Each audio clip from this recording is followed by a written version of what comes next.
You ever notice how the air changes the moment they ask you to explain yourself to a group?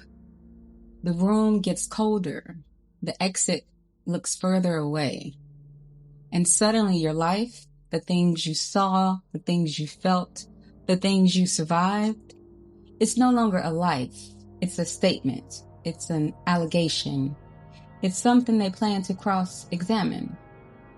Welcome to the high-stakes theater of the informal trial, where they don't use a jury of your peers, they use a jury of their protectors. Let's open the file. Case 05, the deposition. The stage table. We know you have the information we need, Mr. Ramirez. The clock is ticking. A deposition isn't a search for truth. It's a stress test for your resolve. They don't seat you for comfort, they seat you for leverage. A long table, a neutral room, a clock you can hear. They offer you water, as if they care about your thirst, while preparing to drown you in context. They want you talking, not because they're listening, because the longer you speak, the more chances they get for drift. They want the edges to soften. They want the language to blur. So he threatened me becomes, we had a difficult conversation. So I was scared becomes, I felt uncomfortable. So this keeps happening becomes, maybe I'm overthinking. They aren't listening to understand. They're listening to mine. For the contradiction, for the stutter, the one date you can't recall under pressure. Not to clarify, only to dismiss. The stenographer. In every one of these rooms, there is a stenographer. Not the one with the machine, the one with the leverage. Watch them. They don't take notes, they shape outcomes. They are the person who summarizes, the person who keeps us on track, the person who decides what counts as the official record.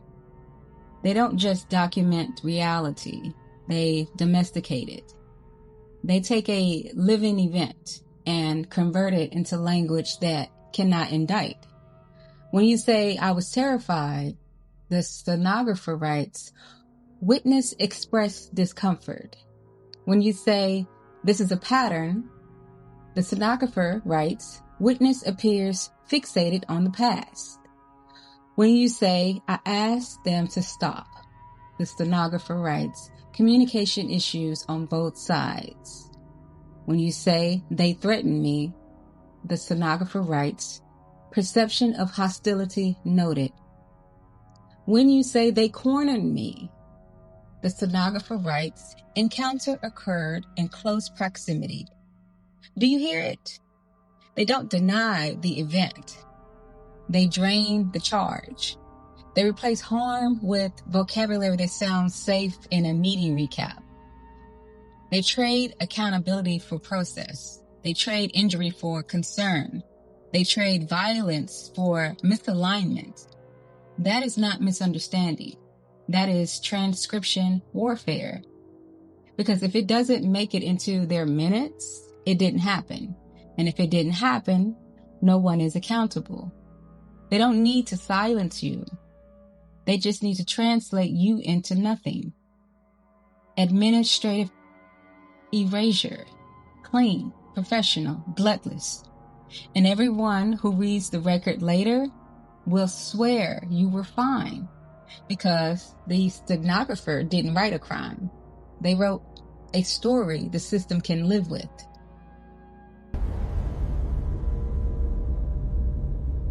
The rules of discovery, selective blindness.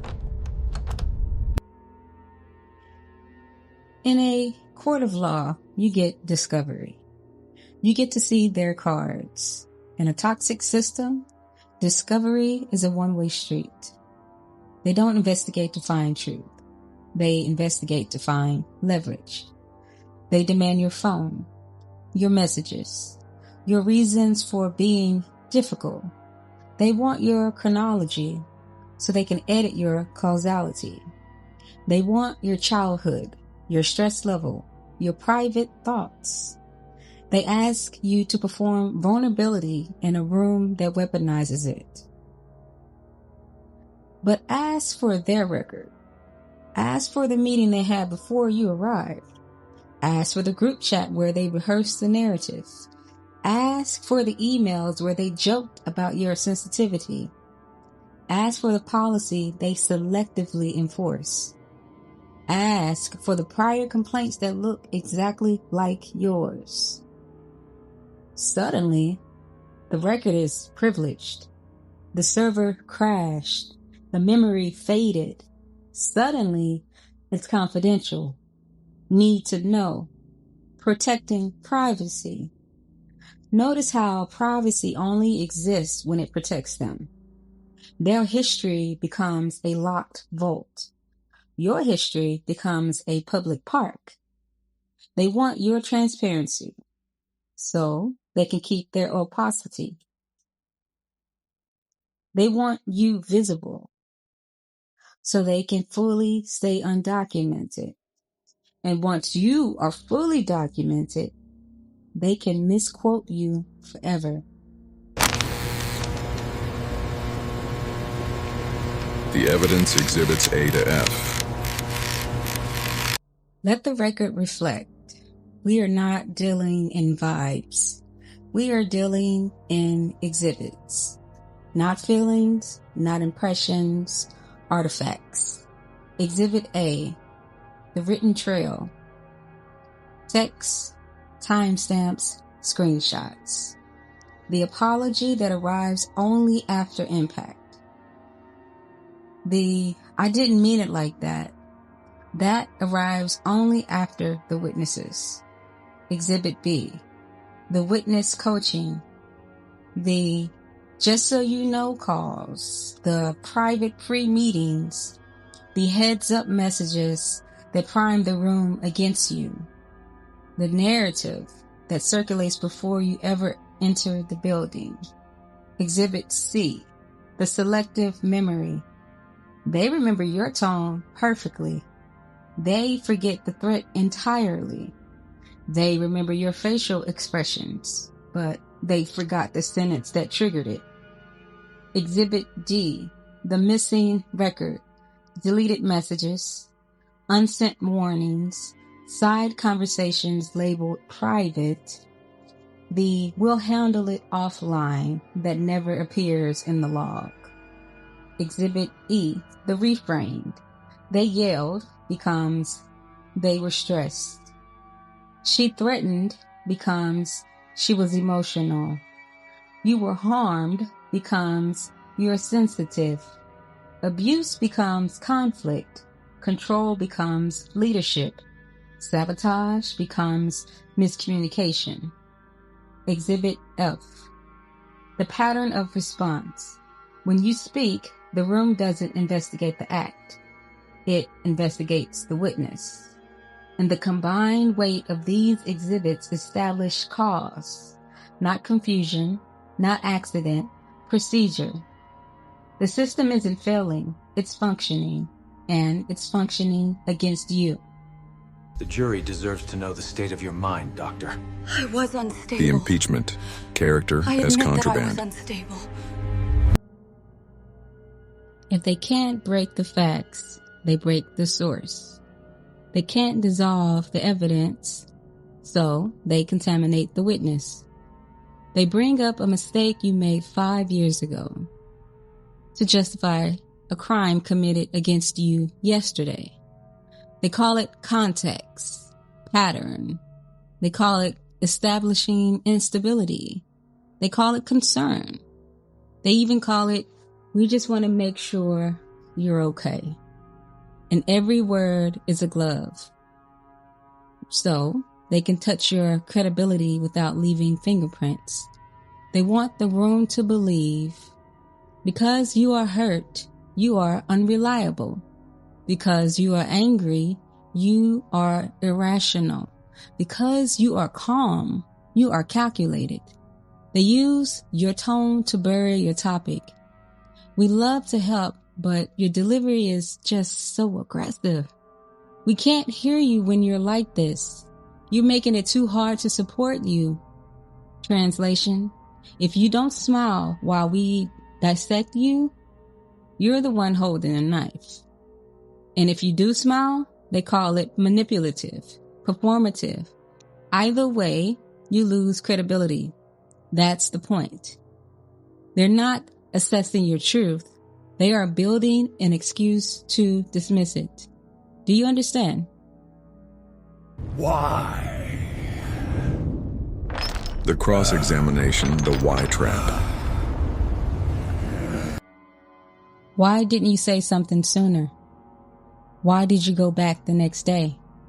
Why did you stay so long?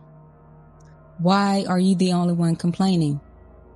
Why didn't you word it better? Why didn't you set a boundary sooner? Why are you taking it so personally? These aren't questions. They're anchors, designed to drag you into self-doubt until you apologize for being hurt. Notice how why behaves. It never points at the aggressor. It points at you. Why didn't you leave? As if leaving is an elevator button. Why didn't you report it? As if systems are built to believe you. Why did you react? As if provocation is invisible. Stop answering, because every why they throw at you is a confession that they refuse to look at the what. Because what creates consequences and why creates blame. You don't owe them a psychological autobiography. You owe yourself an accurate record. The accurate record starts here. What happened? What was said? What was done? What was repeated? That's where liability lives. But I already told you everything. Why won't you listen to me? Habeas corpus. Where is the body?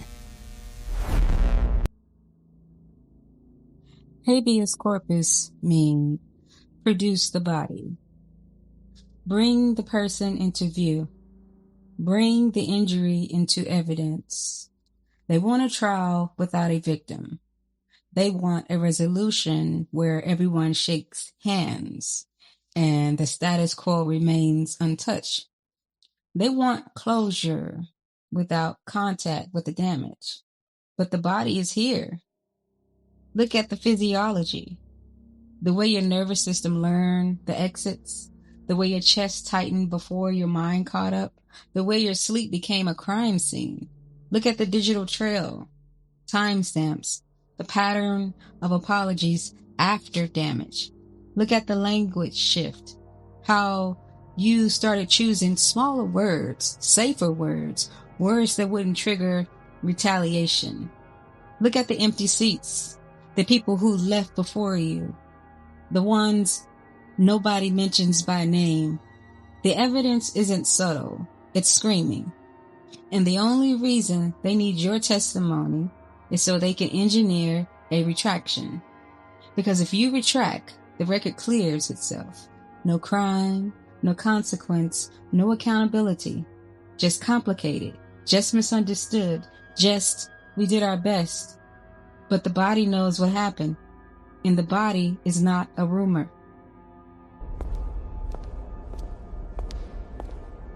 Withdrawing consent. Let's close this properly. This is not a conversation. It's an adversarial proceeding disguised as concern. The proof is in the procedure. When you described harm, they did not investigate the act. They investigated the witness. When you asked for accountability, they offered context. When you asked for safety, they offered tone. They did not request facts. They requested fatigue. Because Exhaustion creates contradictions. Contradictions create doubt. Doubt clears the defendant. So here is the motion. Motion to withdraw testimony from bad faith court. Not because your truth is weak, it's because their process is contaminated. You do not keep speaking in a room that has already decided what your words mean. You do not clarify for people who profit from confusion. You do not negotiate your memory in a venue that edits it in real time. Your testimony is evidence, and evidence requires chain of custody. So you preserve it. You stop giving them new material to distort. You stop donating language to be weaponized. You state one sentence, then you end the hearing. I'm not participating in this process. I'm not available for group adjudication. My decision is final. Then you leave the record exactly where it belongs, with you. The gavel, the false adjournment.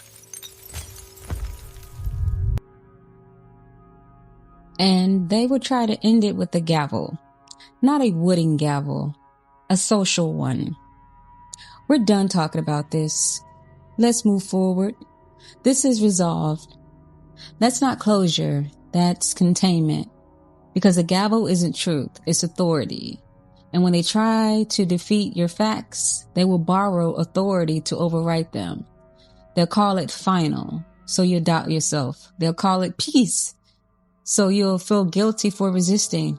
They'll call it forgiveness, so you'll return to the scene of the crime unprotected. Listen, a false gavel doesn't close a case. It only closes your mouth. And if their peace requires your silence, then their peace is evidence of wrongdoing. Because innocent systems don't need witnesses erased. You understand? The verdict adjourned. Let the record reflect. The witness has left the building. The system is now speaking to an empty chair. And without your participation, their procedure is just a group of people in a room talking to ghosts. Let the record reflect. They wanted testimony to revise. They wanted language to weaponize. They wanted fatigue to create contradiction. But the witness withdrew consent. And if you're wondering why this file sounded like law, it's because the room was practicing it. Not justice, procedure. 3 points entered simply. 1, they weren't gathering truth. They were shaping a transcript. 2, the pressure wasn't accidental. It was calibrated. So testimony would fray. 3, when harm was named, they didn't pursue the harm. They pursued your admissibility. Tone, motives, stability, anything to turn a witness into a suspect. So here's the procedural lesson. If you mistake it for dialogue, you'll keep volunteering testimony into a hostile record in rooms built to misquote you. Call it what it is, a deposition. And you stop donating sentences they can turn into chains. Case file 05, the deposition. Status, jurisdiction denied. Directive, pursue custody of record. Proceed clean. I am Woofy. Welcome to the Resistance.